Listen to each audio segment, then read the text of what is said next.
In the town of Mount Morris, Illinois on November 25, 2020, preparations for Thanksgiving were moving along as usual.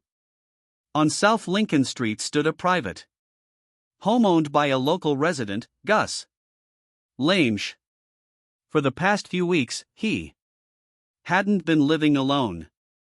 His 27-year-old daughter, Melissa Lamesh, had moved in with him. She was in her 9th month of pregnancy, waiting for the birth of her first son, Barrett. Due to high blood pressure and sudden fainting spells, Melissa needed constant supervision, and her father's house had become the safest place for her. At 4:28 p.m., the quiet of the neighborhood was shattered by a call to emergency services. A neighbor of Gus Lamesh, standing on his own property, noticed something wrong. Thick, heavy smoke was pouring out of the windows and from beneath the roof line of the nearby house. This didn't look like a simple case of something burning on the stove. When the first firefighters arrived, they found the front door tightly locked from the inside. Rescuers had to use tools to force the lock and get into the building. Inside, the house was already completely filled with choking black smoke. Visibility was down to about 6 in. Firefighters were forced to move through the rooms on their hands and knees, feeling their way forward inch by inch. At that moment, the fire chief, who personally knew Gus Lamesh, called him. When Gus learned that his daughter was inside the burning house, he rushed to the scene in a state of panic. Fire crews now had clear confirmation. There was a person inside, and there was almost no time left. Deep in the kitchen, on the floor, rescuers found Melissa. She was lying face down. Because of the zero visibility and extreme heat, they had to drag her toward the exit, still hoping for a miracle. But outside, paramedics could only confirm the worst. Melissa and her unborn son, Barrett, were gone. Almost immediately, however, questions began to arise. Melissa herself worked as a paramedic and knew exactly how to respond in a fire. The fire's origin was localized and the exits from the house were still accessible. A person with her level of training should have left the building within seconds of the smoke appearing. But she never took a single step toward the door. Why? Her vehicle was still parked in the driveway and inside the house, locked from within. No one else was found. Investigators and fire Inspector Michael were only able to enter the home after firefighting crews had completely soaked the smoldering walls and ceiling. The most severe heat damage was concentrated in the kitchen. Experts quickly identified the point of origin. The fire had started in the upper cabinets located directly above the stove top. The first theory examined was a cooking accident, but an inspection of the stove showed that all burner controls were set to off. The oven was empty. This ruled out the possibility that Melissa had left food unattended or collapsed while cooking. Next came a detailed inspection of the electrical system. Specialists carefully examined the breaker panel and wiring for any signs of a short circuit. The circuit breakers were functioning properly. There were no signs of internal cable melting or equipment failure. A technical malfunction was completely ruled out. In the final report, the fire marshal stated clearly, the fire had been started intentionally. Experts concluded that someone had used an open flame to set the furniture on fire. Lead investigator Brian Kadar, while examining Melissa, noticed injuries whose origin clearly had nothing to do with extreme heat or smoke inhalation. It became obvious that the fire had served only as a tool to cover up another event. To understand what truly happened inside Gus Lamesh's home, investigators had to look closely at the life of the woman found at the scene. Melissa Lamesh was born on May 10, 1993. She grew up in Mount Morris, surrounded by 4 brothers and sisters. Relatives described her as straightforward, strong-willed, and driven by a deep need for perfection. Melissa's brother, Carl, recalled that whatever she took on, she pushed herself to do it flawlessly. Her interest in medicine began after an incident in college when she herself needed help from paramedics. She was deeply impressed by their professionalism, and that experience changed her path. Before that, Melissa had organized trivia nights at a local bar, a place where emergency service workers often gathered. In January 2020, Melissa completed her training and became a certified paramedic. She began working for Trace Ambulance in Tinley Park. The start of her career coincided with the peak of the pandemic. According to official records, Melissa was part of the crew that carried out the first transport in Chicago of a patient with a confirmed COVID-19 diagnosis. This work demanded strict discipline, physical endurance, and flawless knowledge of life-saving protocols. Around the same time, Melissa learned she was pregnant. Despite the fact that the father of her son strongly pushed for termination, she made a firm decision to continue the pregnancy. By October 2020, her physical condition had become more complicated. Doctors diagnosed her with high blood pressure, and she began experiencing frequent sudden fainting episodes. Less than 48 hours remained until her scheduled hospital admission and the birth of her son, whom she planned to name Barrett, because of the high risk of infection. Before the procedure, doctors advised her to follow a strict isolation routine. Melissa barely left the house and did not receive visitors. Inside Gus Lamesh's home, a nursery had already been prepared.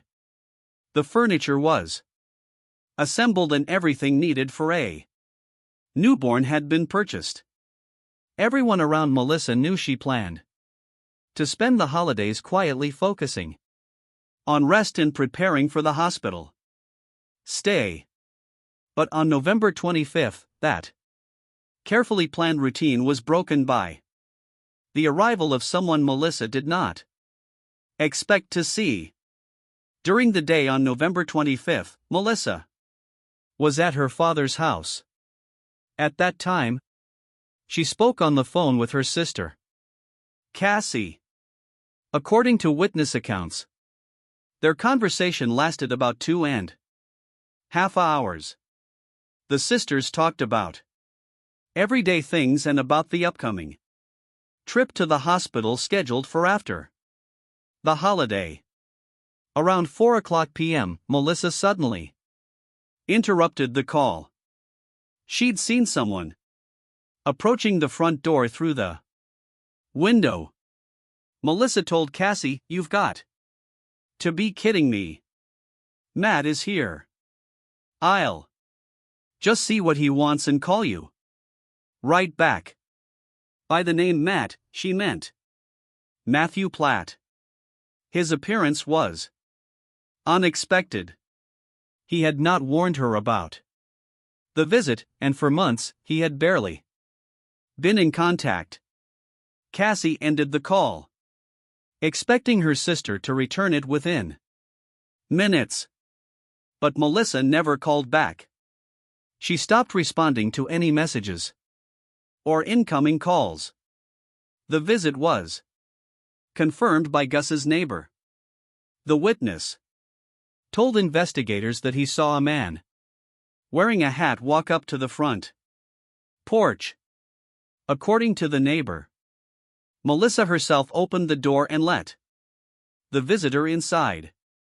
That decision broke the strict isolation routine she had followed for weeks. Because of the pandemic and the upcoming labor induction, doctors had instructed her to avoid contact with anyone other than her father. Melissa had followed those recommendations closely and planned to spend Thanksgiving alone. The silence lasted until 4:28 p.m. when the neighbor noticed smoke and contacted emergency services.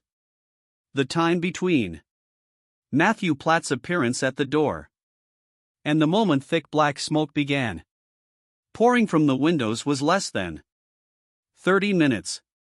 According to investigators, no other people were present in the house during that window aside from Melissa and her visitor.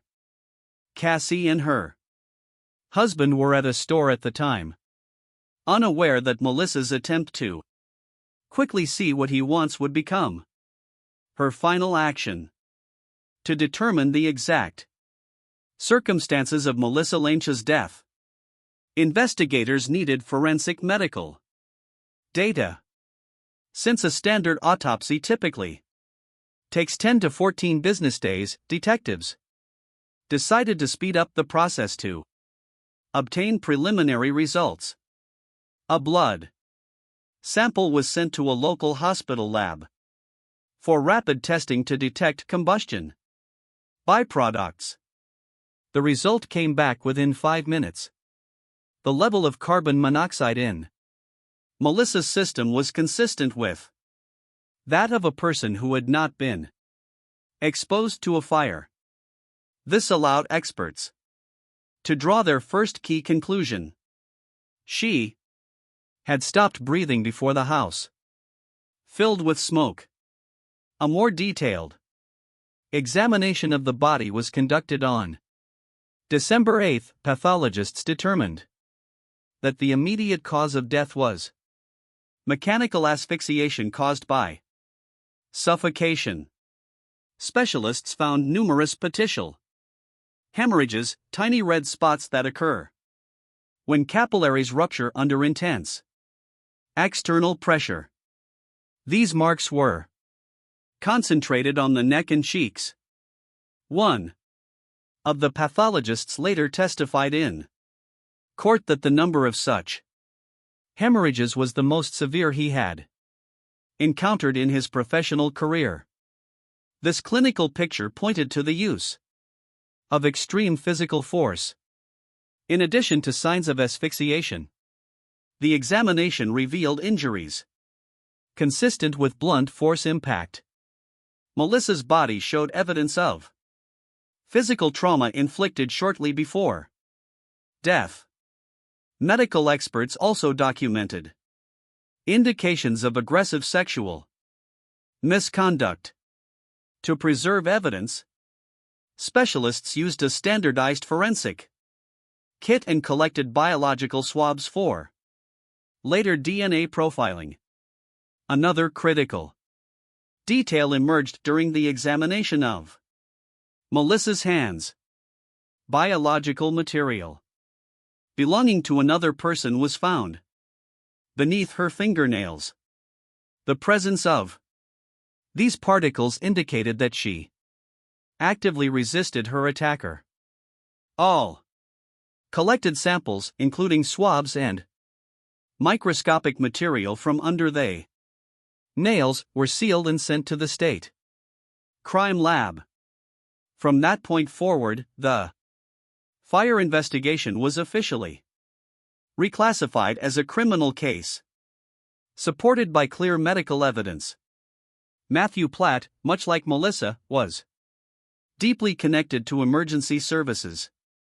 He served as a paramedic for the Carroll Stream Fire District and was a volunteer firefighter. The two first met back in 2013 at a trivia night hosted by Melissa. Over the following years, they maintained sporadic contact, though it never evolved into an official relationship. When Melissa informed Matthew Platt that she was expecting, the situation changed drastically. According to case files and testimony from Melissa's family, Platt was adamantly opposed to the birth of her son. Detectives uncovered evidence showing that Platt referred to the upcoming delivery as nothing more than a deadline. This term, typically used for professional projects, was interpreted by investigators as a fixed date by which Platt intended to resolve the ongoing problem. After Melissa refused to terminate the pregnancy, Matthew Platt essentially withdrew from her life.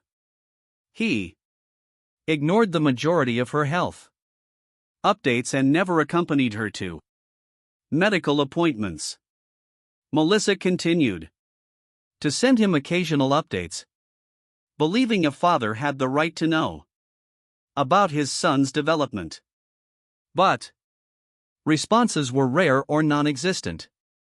Melissa's family was aware of the man's existence, but had never met him in person. Her sister Cassie was only able to identify Platt through indirect clues on social media.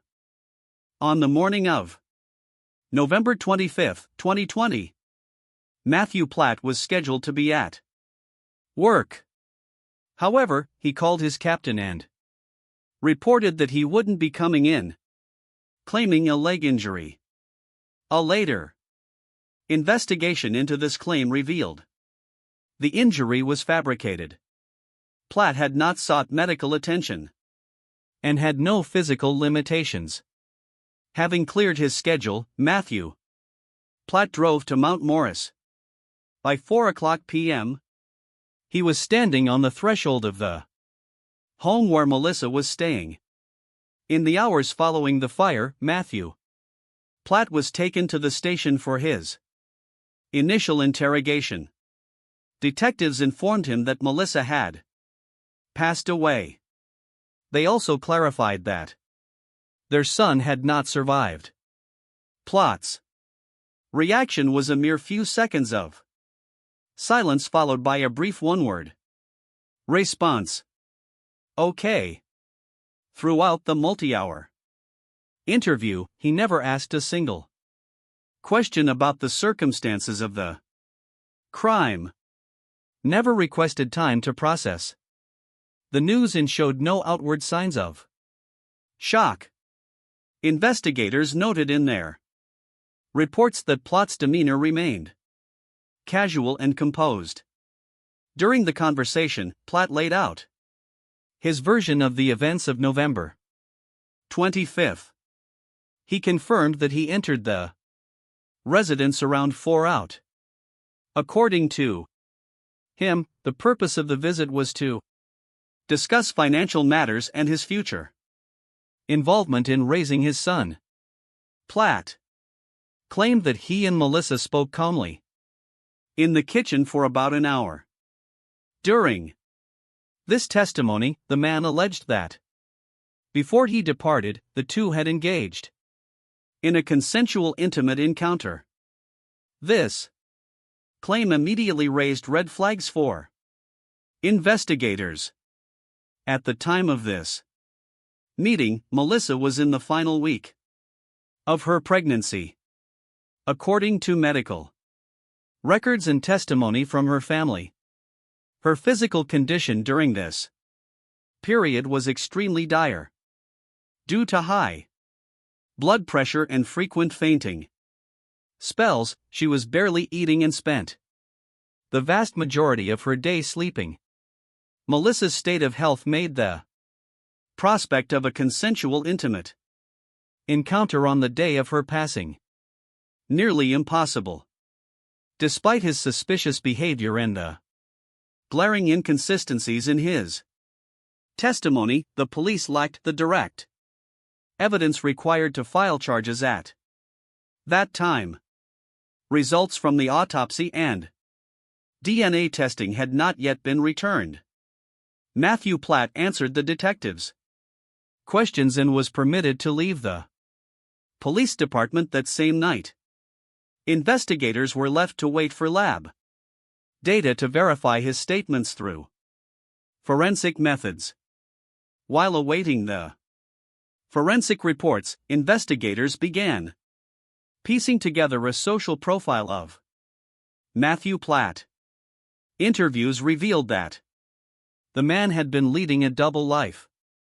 Despite the nature of his work at the fire station, where crew members are typically tight-knit and share personal news, none of his colleagues were aware that Melissa even existed.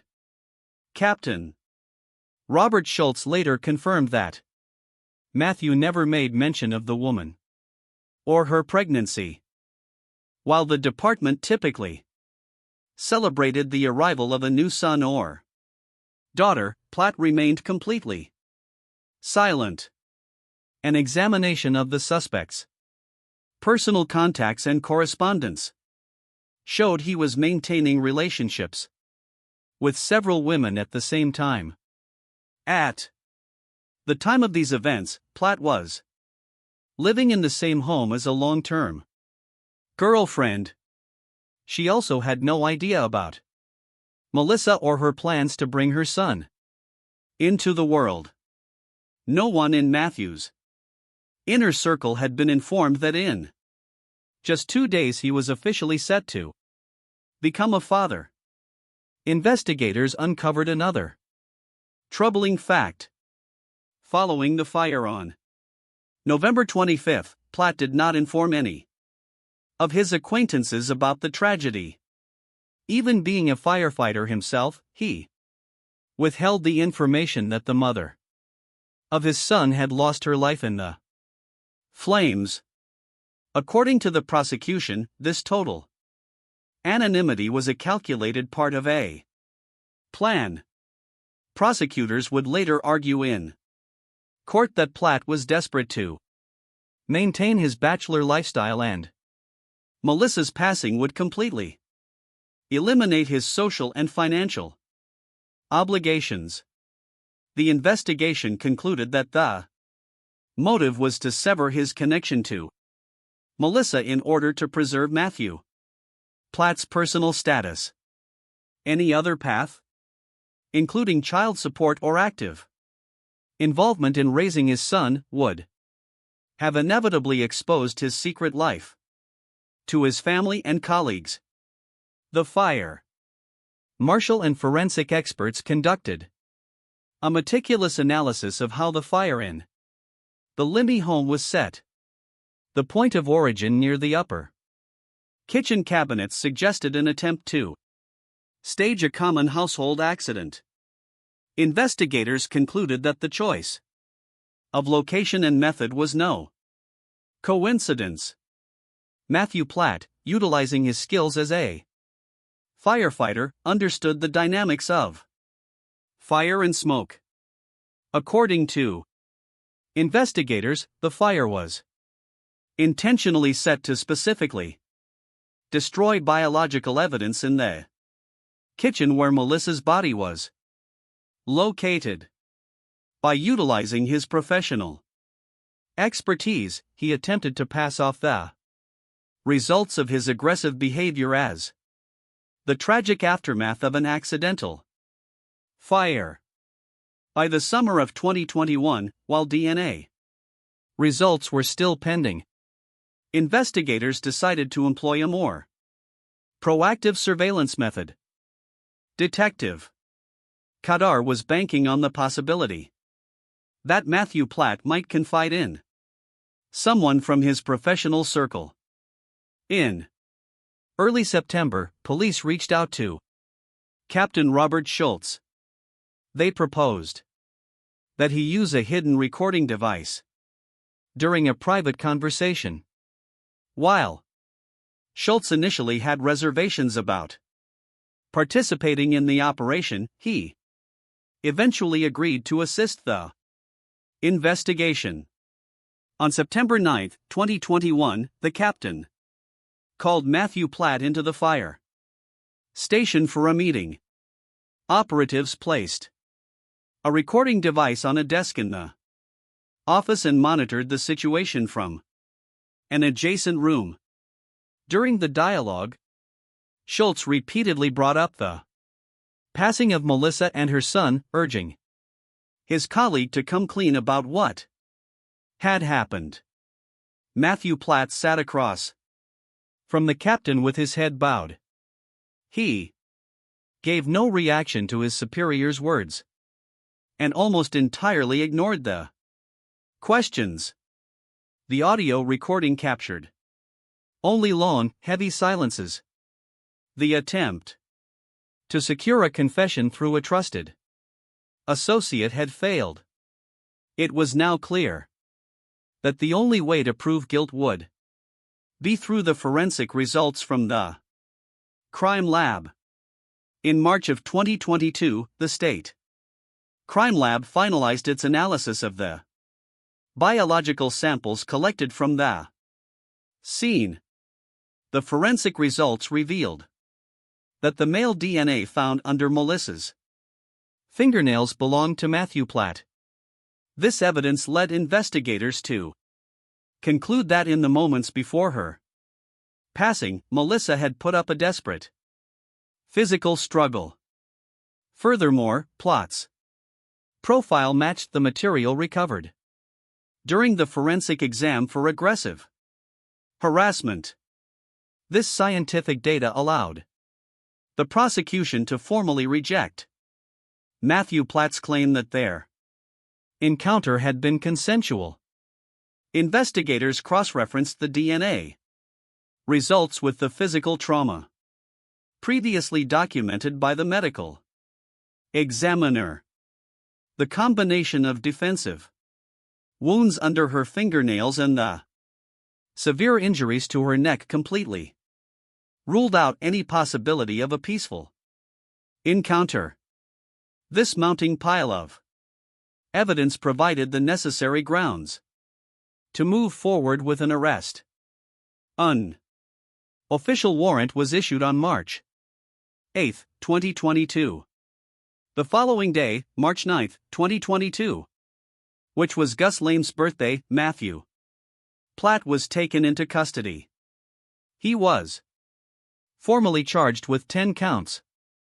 The list included 4 counts of first-degree crime, 3 counts of the intentional crime involving the unborn Barrett, as well as separate counts for aggressive harassment, residential arson, and the concealment of a violent death. The court set his bond at $10 million. In April of that year, the defense attempted to have the amount reduced, citing Platt's lack of a prior criminal record. However, the judge denied the motion, ruling that Matthew Platt posed a significant threat to the community. Leading up to the trial, Platt was held at the Ogle County Jail. From that point on, the case moved into the legal arena, where the focus turned to proving the direct link between Platt's actions and the start of the fire at the residence. To piece together the events of November 25, 2020, we have to look back at the residence 30 minutes before the first reports of smoke. At 4:00 p.m., Matthew Platt arrived at the house. Melissa had just finished a phone call with her sister and opened the door for her visitor. The events that followed in the kitchen were later reconstructed by investigators based on the signs of a struggle documented by forensic teams and the medical examiner. Matthew Platt engaged in a physical confrontation with the expectant mother. Melissa fought back fiercely, an act of resistance that left traces of Platt's skin beneath her fingernails. The man struck Melissa multiple times with a blunt object and committed an act of aggressive harassment. Following this, Platt applied a chokehold. According to medical data, he exerted such force on the woman's neck that it caused capillaries in her face and mucous membranes to rupture. Once Melissa stopped breathing, Matthew Platt began his attempt to stage a tragic accident. Acting with the knowledge of a professional firefighter, Platt chose the fire's point of origin so the flames would quickly reach the area where the body lay. He ignited the upper cabinets directly above the stove. Platt's calculation was that the high heat and thick smoke would incinerate biological evidence and mask the signs of physical trauma to Melissa's neck. However, the man left all the stove burners turned off, a technical oversight that would later be flagged by fire investigators.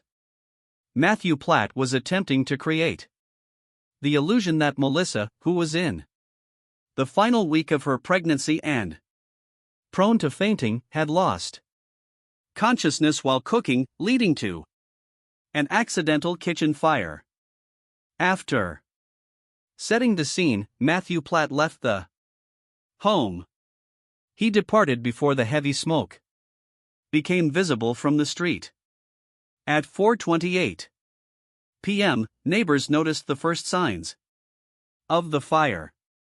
By the time emergency services arrived, Melissa had already passed away, and her unborn son had no chance of survival due to the loss of blood flow from his mother. The trial of Matthew Platt began in March 2024. Throughout the proceedings, the defense built their strategy around the defendant's professional reputation. His attorneys highlighted his years of service as a paramedic and volunteer firefighter. Their central argument was that if Platt, with his specialized expertise, had truly intended to commit a crime, he would have staged a fire capable of leveling the entire building and erasing all physical traces. The defense also accused the investigation of bias and failing to pursue other suspects. In their rebuttal, prosecutors focused on the complete lack of motive for anyone else. They presented evidence that Matthew Platt was the only individual whose life would be simplified by Melissa's absence.